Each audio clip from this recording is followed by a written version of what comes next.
15/11/2022 आम शांति सगुन सेता रेना सगुन जोहार तेहिं दो हुडिंग माछा मिटंग बिनती बन आंजम गद लगे बिनती दो जीवी सगे रेना सिरजनिया जीवी आपाता बिनती मुरली तेहिं दो बाबा चेत कोई मेना का तेहिंया बिनती मुरली ज्ञान रेनिक दारहा दुख हतावी सुख एमोगी परम जीवी आपात बाबा तेहें आजरेन गिदर कोठेने बिनती का दुलड़ बेटा बड़ीजा को दान एमो तायम हो उइहर रे ताहेन रेना पुरसत कराव हुआ जरूर कराव हुआ चेदा से उइहर तेगे जीवी पाबन से शुद्धय बेनाआ उइहर तेगे जीवी पाबन से शुद्धय बेनाआ कुकली मिना तक नसीन बेनाव बा जीवी मालारे गालांगो रेना अरी चेत कना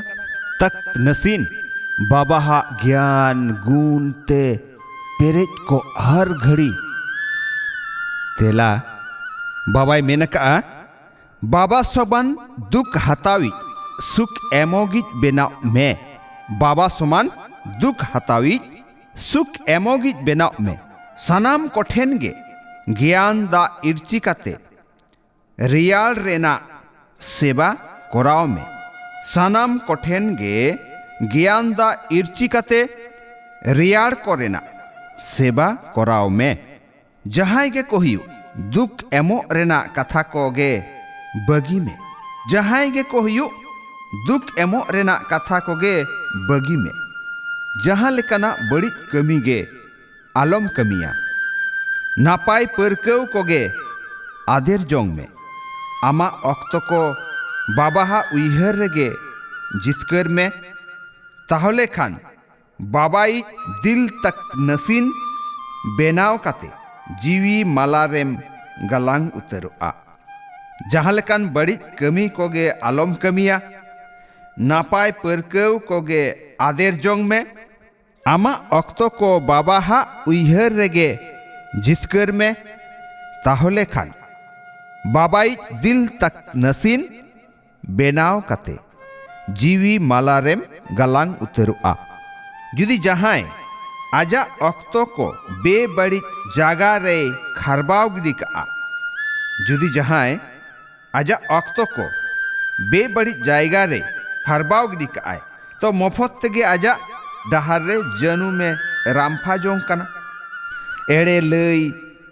बड़ी कमी काते उकु दोहो का जहाया मोने रेगे दुख एमो नुआ को हो पाप कना नुकु दो बाडाई काते जहां को पापा उनको दो साई गुना सजा को न्यामा उनको दो साई गुना सजा को न्यामा तेहें सेरेंज मेना ओहोय बापाक को आ इंसाव ओहोय बापाक को आ इंसाव अच्छा मीठे मीठे आट लेन को न्याम रुअड़ गिदर कोठेन बाबा दादा तकिना उइहर दुलड़ और सगुन सेता रेना सगुन जोहार जीवी आपात्रेन जीवी गिदर कोठेन अडी अडी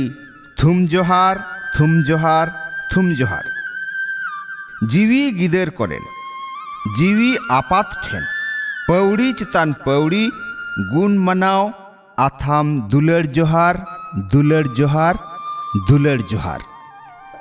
ऐक्यव लगित सार कथा पहिलो शुद्ध बेनाव लगित 3 घड़ी जीवित मेनामा माया हा आजाट को आलम परवा आलम कियारा शुद्ध बेनाव लगित 3 घड़ी जीवित मेनामा माया हा आजाट को आलम परवा दोसार सानाम कोठेन गे ज्ञान रेना इर्ची दाते रियाड़ बेनाव कोरेना सेवा कराव में जहाया मोने रे गेतीस हो आलम दुखत ताया बाबा समान दुख हतावी सुख एमोगी बेनाव में दुलड़ रिनिक दारहा ज्ञान गुण रिनिक दारहा तेहन आज रेन गिदर को थुम काउट कोआ थुम मेना निजे मन रे थीर ताहे काते हॉर्मो गौरव को सहा का अनिज अकाल तख्त नसीन अकाल मूरत भबी में निजा मन रे थीर ताहे काते हॉर्मो गौरव को सहा का अनिज अकाल तख्त नसीन अकाल मूरत भबी में सगुन जुग रे बाबा हा एम आयमा लेकान निजे मन एम ᱧᱟᱢ अकाउना दिनम गे मिट निजेरा मन नावाना उनुइहर रे दोहय में ताहले खान गे निजे मन मारांग रे हॉर्मो गौरव आज तेगे सहा जोंगा आयमा लेकाना निजेरा मन जुदी उइहर रेम दोहया ताहले चेत चिका बांगा हॉर्मो गौरव को आज तेगे सहा जोंगा जेलेका मार्शालो मारांग रे ᱧᱩᱛᱟᱹᱛ ᱥᱟᱦᱟᱭ ᱡᱚᱝᱟᱭ ᱵᱟᱝ ᱚᱠᱛᱚ ᱞᱟᱜᱟᱜᱼᱟ ᱵᱟᱝ ᱢᱮᱦᱱᱚᱛ ᱞᱟᱹᱠᱛᱤᱜᱼᱟ ᱟᱢ ᱴᱷᱮᱱ ᱫᱚ ᱰᱟᱭᱨᱮᱠᱴ ᱯᱚᱨᱚᱢ ᱵᱟᱵᱟ ᱢᱟᱨᱥᱟᱞ ᱨᱮᱱᱟᱜ ᱠᱟᱱᱮᱠᱥᱚᱱ ᱢᱮᱱᱟᱜᱼᱟ ᱟᱢ ᱴᱷᱮᱱ ᱫᱚ ᱰᱟᱭᱨᱮᱠᱴ ᱯᱚᱨᱚᱢ ᱵᱟᱵᱟ ᱦᱟᱜ ᱢᱟᱨᱥᱟᱞ ᱨᱮᱱᱟᱜ ᱠᱟᱱᱮᱠᱥᱚᱱ ᱢᱮᱱᱟᱜᱼᱟ ᱥᱩᱢᱩᱝ ᱩᱭᱦᱟᱹᱨ ᱨᱮᱱᱟᱜ ᱥᱩᱭᱤᱪ ᱰᱟᱭᱨᱮᱠᱴ ᱚᱛᱟᱭ ᱢᱮ ᱛᱚ ᱱᱩᱱᱟᱹᱜ ᱞᱟᱭᱤᱴ ᱦᱮᱡ ᱟᱢᱟ ᱟᱢ ᱢᱟ ᱢᱟᱨᱥᱟᱞ ᱨᱮᱜᱮᱢ ᱛᱟᱦᱮᱱᱟ एटा को लगित हों मार्शल ओड़ा एम बेनाव उतरुआ जहाय जहाय नौकान मन रे तहेना उनीगे अकाल तख्त नसीन अकाल मूरत को मेताया से को लयाया हितले मेना आतेह냐